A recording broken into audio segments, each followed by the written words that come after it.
ආයුබෝවන් ඔයාලා හැමෝටම මේ වීඩියෝ එකේදී අපි කතා කරන්නේ කොහොමද අපි කොළඹ කොටස් වෙළඳ පොලේ නිවැරදිව CDS ගිණුමක් ආරම්භ කරන්න කියලා. මේ වීඩියෝ එකේදී ඔයාලට මේ පිළිබඳව තියෙන සියලු පියවරෙන් පියවර බලා ගන්න පුළුවන්කම තියෙනවා.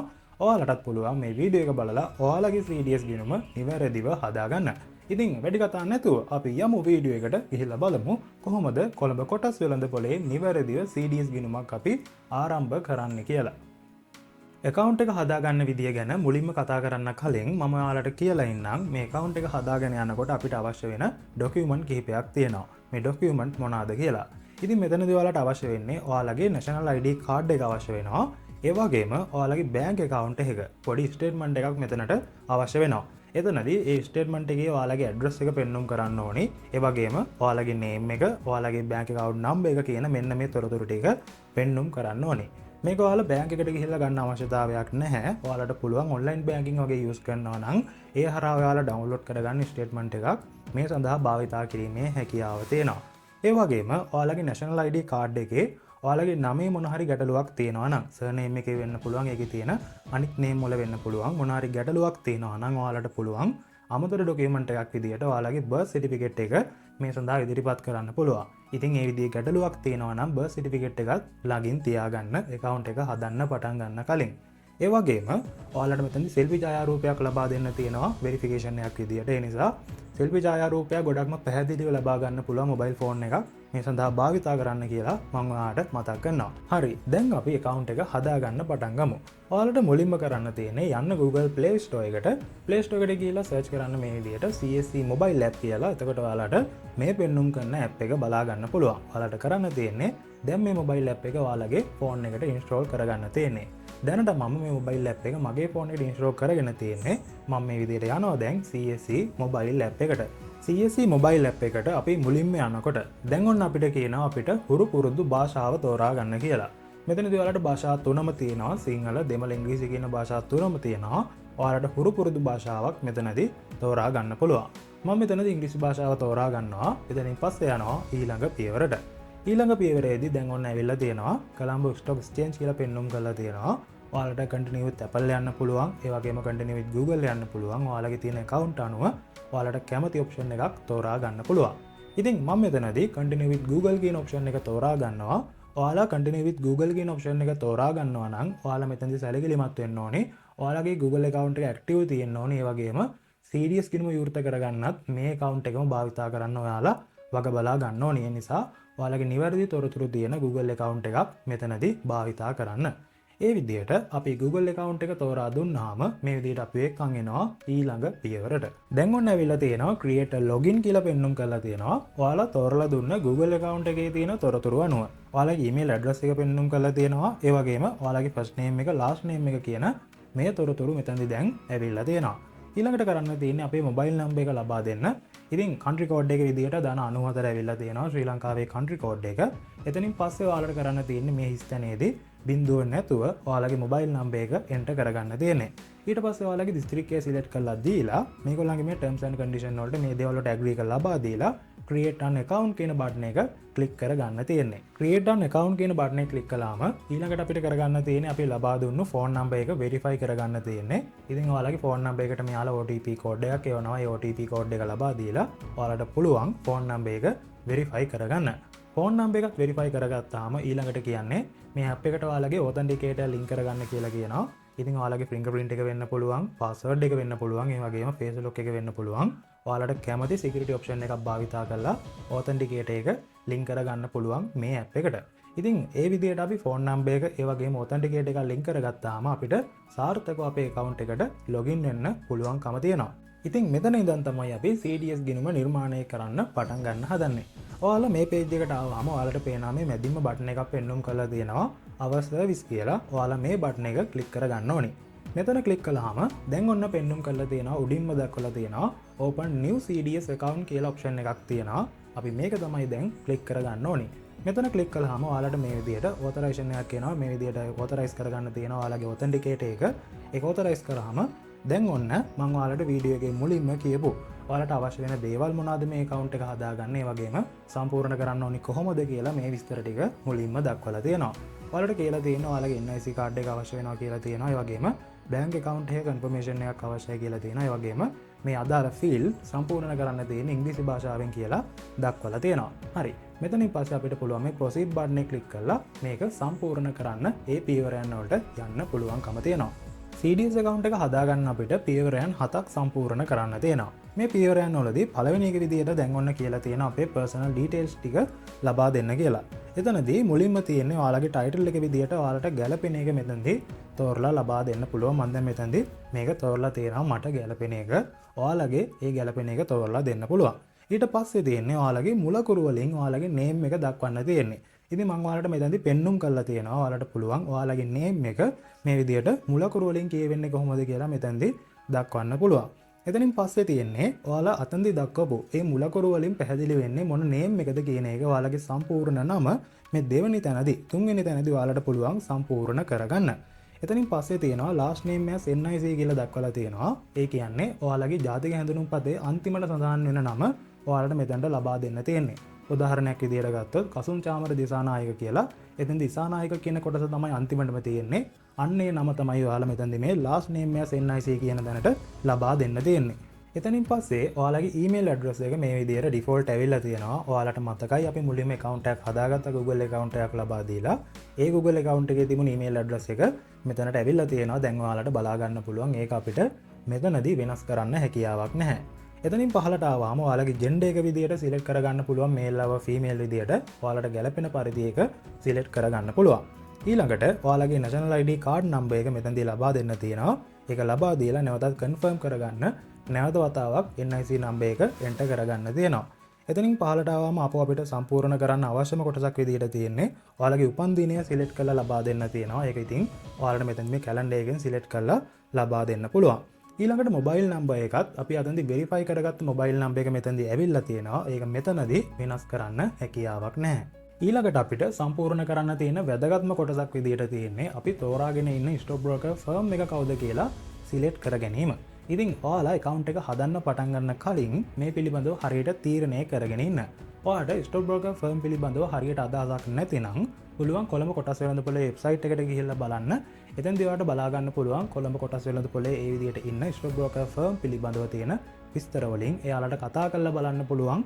ඔයාලට ඔන්ලයින් ට්‍රේඩින් පහසුකම් ලබා දෙන්නේ කොච්චර මුදලකින්ද, ලබා දෙන පහසුකම් කොහොමද, ලබා දෙන සපෝට් එක කොහොමද කියන එක එයාලත් එක්ක කතා කරලා බලන්න පුළුවන්. ඒ වගේම ඔයාලට පුළුවන් දිස්ත්‍රික්කයේ තියෙන කොළඹ කොටස් වෙළඳපොලේ ශාඛාවට ගිහිල්ලා එයාලත් එක්ක කතා කරලා බලන්න ඔයාලට ගැළපෙනම ස්ටොක් බ්‍රෝකර් ෆර්ම් එක කවුද කියලා. එතකොට ඔයාලට තීරණය කරගන්න පුළුවන් මේ ක්‍රම දෙක හරහා හොයලා බැලුවාම. ඉතින් ඒ විදිහට ඔයාලට පුළුවන් ගැළපෙන ස්ටොක් බ්‍රෝකර් ෆර්ම් එකක් තෝරා ගන්න. මම මෙතනදී රෙකමන්ඩ් කරන්නේ ඔයාලගේ අවශ්‍යතාව පරිදි ඒ දේ තෝරා ගන්න පුළුවන්. හරි. දැන් මේ පළවෙනි පියවරේදී අපි සම්පූර්ණ කරන්න ඕනි අත්‍යවශ්‍යම සම්පූර්ණ කරන්න ඕනි කොටස් ටික අපි සම්පූර්ණ කරගෙන තියෙන්නේ. අන්තිමටම අහලා තියෙනවා අපිට CDS account එකක් තියෙනවද කියලා දැනට අපිට පුළුවන් no කියන එක ලබා දීලා save and next button එක පළවෙනි පියවරේදී click කරගන්න. දෙවෙනි පියවරේදී අපිට සම්පූර්ණ කරගන්න තියෙන්නේ අපේ ලිපිනය සම්බන්ධව තියෙන ඒ තොරතුරු ටික. මෙතනදී මුලින්ම ඔයාගෙන් yes ද no ද කියලා අහලා තියෙනවා. මෙතනදී අහන්නේ ඔයාලගේ ජාතික හැඳුනුම්පතේ තියෙන address එක ඔයාලගේ නේවාසික ලිපිනයට සමානද කියලා අහලා තියෙනවා. ඉතින් සමානයි නම් yes කියන එක තෝරා ගන්න පුළුවන්. එහෙම නැතිනම් no කියන එක තෝරලා ඔයාලගේ address එක verify කරන්න තියෙන document එකක් ඔයාලට මෙතනදී upload කරගන්න පුළුවන්. ඒ වගේම දෙවෙනියට අහලා තියෙනවා මෙතනදී status of residential address කියලා අහලා තියෙනවා. ඔයාලට පුළුවන් ඔයාගේ පදිංචි ලිපිනේ තියෙන status එක මෙතනදී තෝරලා දෙන්න පුළුවන්. ඔයා owner නම් owner විදියට තෝරා ගන්න පුළුවන්. ඔයාලා දෙමාපියොත් එක්ක ඉන්නවා නම් මේ විදියට with parents කියන මේ අදාළ option එක තෝරා ගන්න පුළුවන් මේ දෙවෙනි option එකේදී. ඔන්න ඊට පස්සේ තමයි තියෙන්නේ අපේ address එක ලබා දෙන්න. address line 1 එක සහ address line 2 කියන එක අපි අනිවාර්යයෙන්ම සම්පූර්ණ කරන්න ඕනේ. ඒ නිසා ඔයාලට මෙතෙන්දී කරන්න පුළුවන් ඔයාලගේ address එක කොටස් දෙකකට කඩලා මේ address line 1 කියන කොටසටත් address line 2 කියන කොටසටත් ලබා දෙන්න පුළුවන්. ඊළඟට අපේ town එක ලබා දෙන්න තියෙනවා. town එක ලබා දීලා දිස්ත්‍රික්කය කියන තැනට ඔයාලට පුළුවන් ඔයා අයත් වෙන දිස්ත්‍රික්කය තෝරලා ලබා දෙන්න. අන්තිමටම yes ද no ද කියලා අහලා තියෙනවා. එතෙන්දී අහන්නේ ඔයාලගේ සහසම්බන්ධතා ලිපිනය සමානයිද අහනවා නේවාසික ලිපිනයට. ඉතින් ඔයාලට එතනදී yes කියන එක තෝරන්න පුළුවන්. එහෙම නැත්නම් no කියන එක තෝරලා මෙතනදී ඒක ලබා දෙන්න පුළුවන්. හරි. දැන් අපි ලිපිනය සම්බන්ධ තොරතුරු සම්පූර්ණ කරගෙන තියෙන දෙවෙනි පියවරේදී අපිට පුළුවන් දැන් මේ තොරතුරු ටික save කරගන්න. ඔයාලට පේනවා දැන් නිල් පාටින් බටන් එක save and next කියන බටන් එක ක්ලික් කරලා මේ අදාළ තොරතුරු ටික save කරගන්න පුළුවන්. තුන්වෙනි පියවරේදී අපිට සම්පූර්ණ කරන්න තියෙන්නේ bank account details ටික. මෙතනදී ඔයාලට පුළුවන් පළවෙනියටම ඔයාගේ බැංක් එක සිලෙක්ට් කරගන්න පුළුවන් මෙතනදී බැංක් කියන ඔප්ෂන් එකට. ඒ වගේම බැංක් එකේ බ්‍රාන්ච් එකත් ඔයාලට මෙතනදී සිලෙක්ට් කරලා ලබා දෙන්න පුළුවන්. බැංක් account number එක මෙතනදී එකපාරක් එන්ටර් කරලා ඊට පස්සේ re-enter කියන තැනත් බැංක් account එක නිවැරදිව ඔයාලා ලබා දෙන්න ඕනේ. එතනින් පස්සේ අන්තිමටම තියෙනවා බැංක් account එක verify කරන්න method එකක් විදිහට ඔයාලට පුළුවන් attach bank account proof කියන මේ option එක තෝරා ගන්න. ඉතින් මෙතනදී හරියට පරීක්ෂා කරලා බලලා ඔයාලගේ account number එක enter කරගන්න, අදාළ branch එක නිවැරදිව enter කරගන්න. ඒ විදිහට මේ තොරතුරු ටිකත් අපිට මේ තුන්වෙනි option එකේදී සම්පූර්ණ කරගන්න පුළුවන්. දැන් අපිට කරන්න තියෙන්නේ මේ තොරතුරු ටිකත් save කරගන්න. save and next කියන බටන් එක click කරගන්න. හතරවෙනි පියවරේදී අපිට සම්පූර්ණ කරන්න තියෙන්නේ employment details ටික. ඉතින් මේ තොරතුරු නිවැරදිව මම මේ පෙන්නුම් කරලා තියෙන විදිහටම සම්පූර්ණ කරන්න යන්නේ නැතුව ඔයාලට ගැළපෙන පරිදි නිවැරදිව සම්පූර්ණ කරගන්න කියලා මම මෙතනදී මතක් කරනවා. එතනදී මුලින්ම අහලා තියෙන්නේ ඔයා employer කෙනෙක්ද එහෙම නැත්නම් self employedද unemployedද student කෙනෙක්ද කියන එක තෝරා ගන්න පුළුවන්. ඒ විදිහට එක තෝරාගෙන ඊළඟට ඔයාලගේ occupation එක ලබා දෙන්න තියෙනවා. ඒක නිවැරදිව ලබා දෙන්න පුළුවන්. ඊට පස්සේ name of employer කියලා දක්වලා තියෙනවා. ඒ වගේම employer ගේ address එක දක්වන්න තියෙනවා. එතනින් පස්සේ පහලට ආවම ඔයාලට පුළුවන් ඔෆිස් එකේ ෆෝන් නම්බර් එකක් තියෙනවා නම් ඒක ලබා දෙන්න පුළුවන්. ඒ වගේම ඔෆිස් එකේ ඊමේල් ඇඩ්‍රස් එකක් ලබා දීලා තියෙනවා නම් ඒකත් ඔයාලට මෙතනදී ලබා දෙන්න පුළුවන්. ඒ වගේම අහලා තියෙනවා yes ද no ද කියලා තෝරන්න තියෙනවා. මෙතනදී yes කියන එක තේරුවොත් ඔයා මේ other connected business professional activities කියන ඒ අදාළ activities වලට තියෙන විස්තර ලබා දෙන්න ඕනේ. no කියන එක තේරුවොත් ඒ අදාළ විස්තර ඔයාලට මෙතනදී ලබා දෙන්න සිද්ධ වෙන්නේ නැහැ. ඉතින් මේ විදිහට ඔයාලගේ employment details ටිකත් මෙතනදී සම්පූර්ණ කරගන්න පුළුවන්. හරි, ඊළඟට අපෙන් අහලා තියෙනවා අපි වාර්ෂිකව කොච්චර මුදලක් ආයෝජනය කරන්න බලාපොරොත්තු වෙනවද කියලා මෙතනදී අපිට තෝරා ගන්න තියෙනවා. ඔයාලට පුළුවන් ඔයාලට ගැළපෙන පරිදි මේ මුදල් පරතර වලින් එකක් තෝරා ගන්න මෙතනදී. එතනින් පස්සේ ඔයාලගේ ආදායම් මාර්ග මොනවාද කියලා මෙතනදී තෝරා ගන්න පුළුවන්. ඒක සිලෙක්ට් කරගන්න පුළුවන්. salary profit income තියෙනවා. ඒ වගේම investment proceeds savings තියෙනවා. ඔයාලට ගැළපෙන පරිදි ඔයාගේ ආදායම් මාර්ග මෙතනදී තෝරා ගන්න පුළුවන්. එතනින් පස්සේ අපි මේ විදිහට ප්‍රශ්න දෙකක් අහලා තියෙනවා. ඒ ප්‍රශ්නවලදී පළවෙනි ප්‍රශ්නේ විදිහට අහලා තියෙන්නේ what is your reason investment objective for opening CDS account කියලා අහලා තියෙනවා. ඉතින් ඔයාලට පුළුවන් මෙතනදී ඔයා CDS ගිණුමක් ආරම්භ කරන්නේ ඇයි කියන හේතුව ඔයාලට මෙතනට ලබා දෙන්න පුළුවන්. ඉතින් මේ ගැන ලොකු අදහසක් නැතිනම් ඔයාලට මේ ගැන අවබෝධයක් ලබා ගන්නත් එක්ක මේ ප්‍රශ්නේ ඔයාලට ඉදිරිපත් කරන්න පුළුවන් ChatGPT වගේ AI එකකට.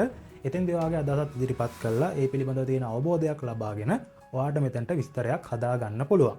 ඉතින් ඒ වගේම දෙවෙනි ප්‍රශ්නේ විදිහටත් තියෙන්නේ what is your investment strategy කියලා අහලා තියෙනවා. එතෙන්දිත් ඔයාලට පුළුවන් අදහසක් නැතිනම් මේ අදාළ ප්‍රශ්නය AI එකකට ඉදිරිපත් කරලා එතෙන්දී අවබෝධයක් ලබාගෙන මෙතනට ගැළපෙන උත්තරයක් ඔයාලට ගැළපෙන උත්තරයක් මෙතනට හදා ගන්න පුළුවන්කම තියෙනවා. ඉතින් ඒ විදිහට ඒ ප්‍රශ්න දෙකට ඔයාලට උත්තර හදා ගන්න පුළුවන්.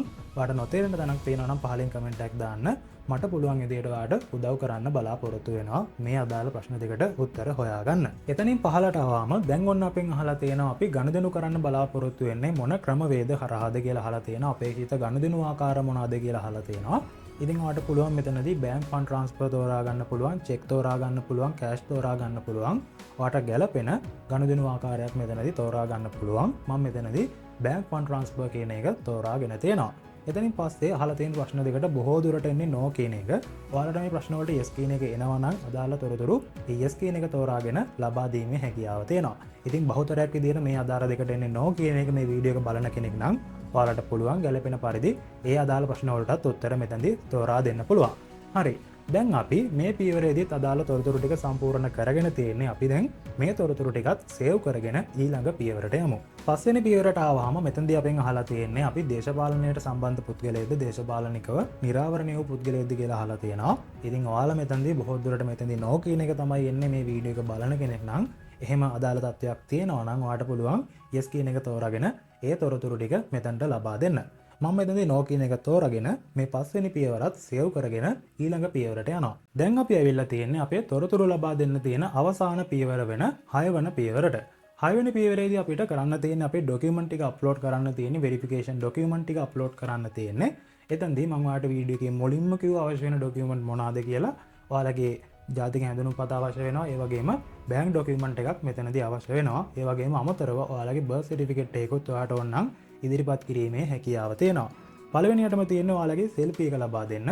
සෙල්ෆි එක ලබා දෙනකොට පැහැදිලි බෑග්ග්‍රවුන්ඩ් එකකට ගිහිල්ලා ඔයාලගේ මුහුණ නිවැරදිව පෙනෙන විදිහට ඔයාලට පුළුවන් මෙතනදී ඔයාලගේ සෙල්ෆි ඡායාරූපයක් මේ පළවෙනි ඔප්ෂන් එකට ලබා දීලා ඒ ෆොටෝ එක මෙතනදී අප්ලෝඩ් කරගන්න පුළුවන්. ඊට පස්සේ ඔයාලගේ NIC එක NIC එකෙත් ඉස්සරහා පැත්තේ ඒ වගේම බෑක් සයිඩ් එකේ නිවැරදිව පැහැදිලිව පෙනෙන විදියට බ්ලර් වෙලා නැති විදියට ඔයාට පුළුවන් ෆොටෝස් දෙකක් අරගෙන මේ NIC කියන තැනට ලබා දෙන්න. ඊට පස්සේ තියෙනවා ඔන්න බැංක් account එකේ අදාළ ඩොකියුමන්ට් එක ලබා දෙන තැන. මම ඔයාලට වීඩියෝ එකේ මුලින්ම කිව්වා ඔයාලට පුළුවන් ඔන්ලයින් බැංකින් වලින් ඩවුන්ලෝඩ් කරගත්ත බැංක් ඩොකියුමන්ට් එකක් මේ සඳහා භාවිතා කරන්න ඒක අප්ලෝඩ් කරනවා. ඔයාලට ඒ විදියට හදාගත්ත බැංක් ඩොකියුමන්ට් එකක් මෙතනට ලබා දීමේ හැකියාව තියෙනවා. එතනදී බැංක් ඩොකියුමන්ට් එකේදී ඔයාලගේ නේම් එක නිවැරදිව පේන්න ඕනි. ඒ වගේම ඇඩ්‍රස් එක නිවැරදිව පේන්න ඕනි. ඔයාලගේ account number කියන මෙන්න මේ තොරතුරු ටික නිවැරදිව පෙන්눔 කරලා තියෙන්න ඕනි අදාළ බැංක් ඩොකියුමන්ට් එකේදී. ඩොකියුමන්ට් අප්ලෝඩ් කරන්න තියෙන මේ 6 වෙනි පියවරත් නිවැරදිව අපේ ඩොකියුමන්ට් ලබා දීලා ඒ වගේම සෙල්ෆි ඡායාරූපයක් ලබා දීලා අපිට පුළුවන් මේ පියවරත් සේව් කරගන්න. මේක සේව් කරගෙන දැන් අපි යන්නේ අවසාන පියවරට මේ ඇප්ලිකේෂන් එක සබ්මිට් කරන්න තියෙන පියවරට. මේ පියවරේදී අපිට කරන්න තියෙන්නේ මේගොල්ලන්ගේ terms and condition වලට ඒ වගේම client agreement වලට agree එක ලබා දෙන්න තියෙන්නේ.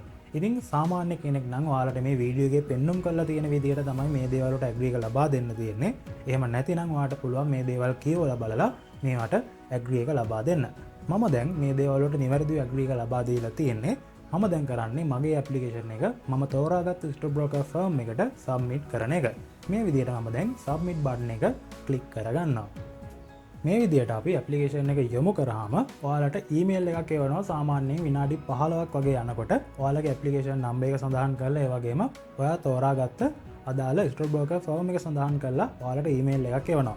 මේ ඊමේල් එකේදී සඳහන් වෙනවා ඔයාලගේ ස්ටොක් බ්‍රෝකර් ෆර්ම් එකේ අදාළ තොරතුරු contact number සඳහන් වෙනවා. ඔයාලට අවශ්‍යයි නම් එයාලට කතා කරලා ඔයාලගේ ඇප්ලිකේෂන් එකේ තත්ත්වය පිළිබඳව අහලා බලන්න පුළුවන්. ඉතින් සාමාන්‍යයෙන් ඔයාලගේ account එක review වෙන්න දවස් 5ක් වගේ කාලයක් ගත වෙනවා කියලා තමයි කියලා තියෙන්නේ. නමුත් ඊට වඩා ඉක්මනින් ඔයාට නැවතත් verify email එකක් බලා ගන්න පුළුවන් වෙනවා බොහෝ දුරට. ඉතින් මේ විදිහට තමයි ඔයාලට කොළඹ කොටස් වෙළඳපොලේ CDS account එකක් open කරගන්න තියෙන්නේ. ඉතින් මම හිතනවා මේ දේ පැහැදිලි වුණා කියලා ඔයාලට. මොනාරි ප්‍රශ්නයක් තියෙනවා නම් පහලින් කමෙන්ට් එකක් දාන්න. WhatsApp එකට එන්න ඔයාට අනිවාර්යෙන්ම උදව් කරන්න බලාපොරොත්තු වෙනවා. ඉතින් thank you වීඩියෝ එක බැලුවට channel එකට එකතු වෙලා නැතිනම් channel එක subscribe කරලා අපිත් එක්ක එකතු වෙන්න කියලා මතක් කරනවා. වීඩියෝ එක හොඳයි නම් වීඩියෝ එකට like එකක් දාන්නත් අමතක කරන්න එපා. මේ දේවල් උනන්දු කෙනෙකුට දැනගන්න වීඩියෝ එක share කරන්නත් කියලා මතක් කරන ගමන් ගිහින් එන්නම්. thank you වීඩියෝ එක බැලුවට.